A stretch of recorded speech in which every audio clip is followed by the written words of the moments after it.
Itong kambing natin medyo nakakalungkot dahil nung umaga na pinuntahan natin siya at binigyan ng pagkain, nakakalungkot lang dahil meron tayong nakitang lumabas na pitos. Posible bang may natirang pitos o anak ito sa tiyan kahit na may lumabas na sa kanyang tiyan na pitos?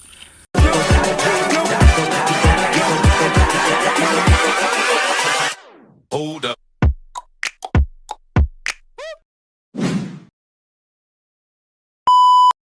So yun mga kabukid, magandang araw sa inyo. So ito nga pala, meron tayong masamang balita dito sa una nating alaga.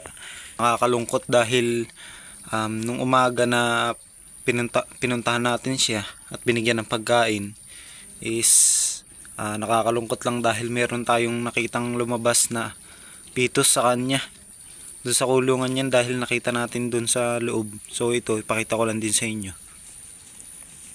Ayan. Pasintabi na lang po doon sa mga nakain. So pakita ko lang. Yun po. Nakakalungkot lang dahil ito nga unang alaga natin. So hindi natin alam kung anong dahilan kung bakit may lumabas o lumabas yung anak niya sa kanyang tiyan. So pero ito naman, malaki pa rin naman yung tiyan niya. Ayan o. Makikita nyo, umaga pa lang. Iniisip ko kung posible bang may natitira pang anak ito sa tiyan. Kasi hindi lang nahupa yung kanyang tiyan eh. Although may nilabas siyang pitos na anak niya, malaki pa rin naman yung tiyan niya. So sana may natira pa. So iniisip ko dahil nga first time natin na mag-alaga at ang una natin binili iisa lang. So inisip ko baka na-stress kasi nung bumili tayo nito marami siyang kasama. So kumbaga nung binili namin siya, mag-isa na lang siya. At saka napansin ko nun na nung mga araw na yun parang balisa siya. Siguro naging dahilan na rin is yung naging stress siya. O na-stress siya sa pagbabago sa kanyang paligid kasi nga mag-isa na lang siya. So yun, kaya naisip ko para hindi mangyari yun, although naagasan siya, inisip ko, sinabi ko na rin doon kay misis na bumili na kami ng isa pa para meron siyang kasama. So ito, nandito yung kabibili natin. Doon sa binilhan natin noong nakaraan, doon lang din ako bumili. So ito ay galing Pangasinan. Ito naman galing Batangas daw. So yung kasing binilhan natin is nag-aangkat siya ng mga native na kambing. So ayan. Bali ito, nakuha ko ito ng 4,500. 4,500. Ito 5,000 kasi nga buntis siya nung nakuha ko. So ayan, at least hindi na siya malulungkot or hindi na may stress yung kambing natin kahit mag-isa lang siya kasi meron siyang kasama. Ayan o. Medyo mailap nga lang kaya tinali ko pa. Ayan o. So nandito nga pala muna sila sa koprahan natin. So ayan. Saka nga pala, yan, dahil dumalaga yan, tsaka yun naman, di natin sure kung wala na nga ba talagang anak yan. Pero kung sakaling maglandi man siya, meron akong hiniram dito sa ninong ko na bulugan. So ito mga kabukid o. Yan o. Native na bulugan din. Pero mukhang maganda naman, malaki din. Yan siya. So hiniram ko kasi hindi naman niya nagagamit dun.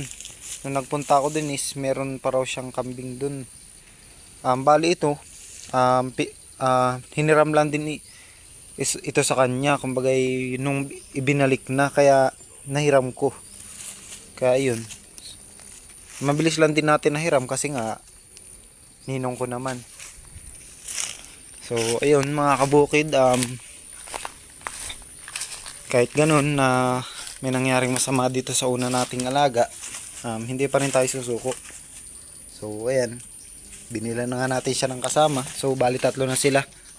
Kaya, ayan. Hindi ko lang alam kung anong dahilan kung bakit siya naglabas ng anak niya sa kanyang tiyan. So, pero kitaan nyo naman, oh, mga kabukid. Oh. Ang laki-laki na, ang laki pa rin ng tiyan niya. Tsaka pag ginahawakan ko yung tiyan niya, yun, oh, wala siyang kibo, parang tigas-tigas ng tiyan niya. Ayan, oh. Laki ng tiyan niya. Natuwa lang ako dito kasi maamo siya. Hindi siya katulad nito. Mailap. Ito maamo.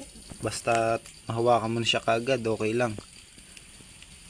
Sana maparami natin sila. Kahit na naagasan kaagad sa unang pag-aalaga. So hindi ko kasi alam kung ano yung mga dapat ipakain sa kanila. Pero may mali yata ako na pakain. So sabi nila nakakaagas daw yung ipil-ipil. Tsaka yung sambong. So binigyan ko kasi ito ng sambong nung bagong dating. Kasi akala ko okay lang naman ipakain iyon. So naparami yung kain niya. Kasi ginagamit din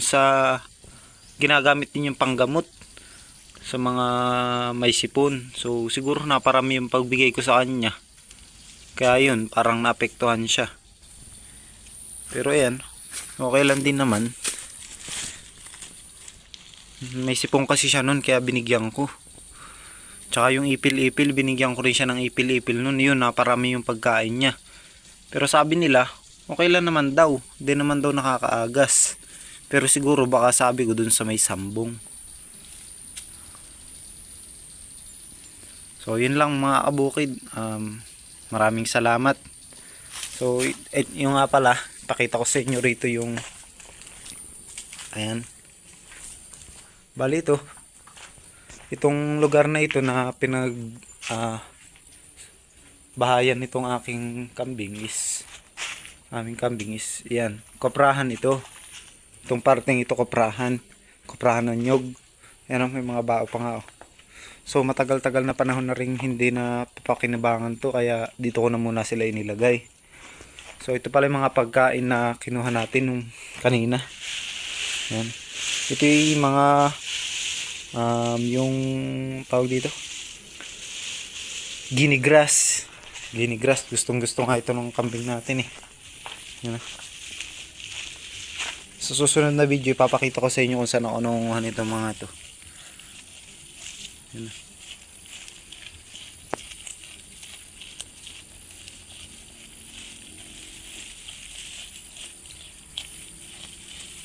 Yan.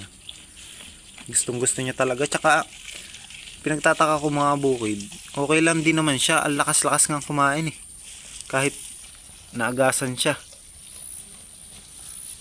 Yan, kain lang siya ng kain kahit nalaki na ng tiyan niya. Mag-comment nga kayo mga kabukid kung posible bang may natirang pitos o anak ito sa tiyan kahit na may lumabas na sa kanyang tiyan na pitos. Kasi first time ko nga, so hindi ko alam kung wala akong ibang pwede mapagtanungan kung posible bang may natira pang anak dyan. So obserbahan natin kapag nalaki pa rin yung tiyan niya, ibig sabihin may natira nga. So kasi hindi lang naman iisang nai-produce o nabubuo sa loob ng tiyan niya eh, 'di ba? Mga mahigit isa or dalawa hanggang tatlo. So kung ay isa lang yung nakita ko, edi ibig sabihin kung sakaling may dalawa nga siyang anak, may natira pang isang anak doon sa kanyang tiyan. So ayan, oh, laki ng tiyan, no. Ayan, oh, lakas-lakas pating yang kumain. Ayan. So ayan, pakita ko sa inyo rito. Dati dito kala ate dun sa amo ko, sa boss namin, dati raw kambingan to.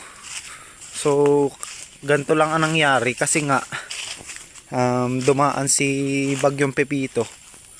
So nabagsakan siya ng puno ng mahogany. Kaya nasira na. Ayan. Ayan o. Malaking kulungan to. Maraming nakakulong ditong kambing at tupa dati. So may naabutan pa nga ako dito nung bagong dating kami dito na mga tupa at kambing. So dinispose na rin yun kasi hindi na nga naasikaso nung amo ko kasi lagi siya nasa Maynila at saka wala na yung nag-aasikaso nung pag-aalaga nung mga kambing at tupa. Kaya yan, napabayaan. So bali dalawa ito. Meron pa dun. Meron pang isang kulungan dun para daw yun dun sa mga pinapalaki noon. So yun lang mga kabukid. Mag-comment po kayo kung sakaling yung posibilidad ba na may natira pa rito sa ating kambing dahil naagasan nga siya. Kung posibilidad ba na may natira pang pitos or anak dun sa kanyang tiyan. So ayan, pakita ko lang din sa inyo itong bago nating alaga. Yan. So hindi ko na naipakita nung binili namin to. Kaya dahil biglaan lang din, nagmamadali dahil kailangan, iniisip ko nga baka na-stress lang din. Kaya hinanapan ko ng kasama siya. Tsaka yun, yung bulugan. So yun, maraming salamat sa panonood mga kabukid.